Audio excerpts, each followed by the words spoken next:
Good morning and welcome to our session. My name is Brent and I'm here from For Anything, and we're going to be speaking about business-to-business social networking and how to actually go about that.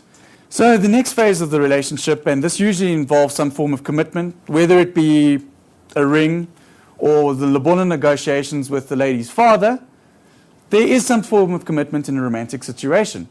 And this is the same thing in a business-to-business environment. So here, this is now when a business approaches you, they're happy that your social media campaigns work and that your product is in line with their strategy. They approach you. What do?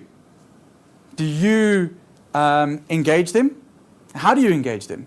And how can you use social media to leverage the negotiation phase in your favor?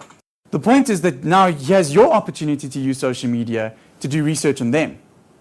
And by doing this, you're able to engage them in a much more meaningful fashion. You want to build trust with this person that, hey, this is the quote that I'm going to accept. Now, you could give your pricing and say, stand back and wait for them to make a decision. Or you could say, yes, I see. This is what your goal is in this project, or this is what your goal is in providing the service to your clients. We're going to give this to you so that your goals are met. If you speak to them on their terms and say, and do the research about that company and their principles and values, you actually gain some advantage in that negotiation phase. So the point is that you need to look at not the content of the company necessarily. You need to look at the behavior patterns. So let's have an example. Now, if anybody here is associated with Woolworths, now 2 years ago, Woolworths pulled off a Christian magazine off the shelf. And that all of a sudden got quite a lot of feedback on their Facebook page. What did Woolworths do?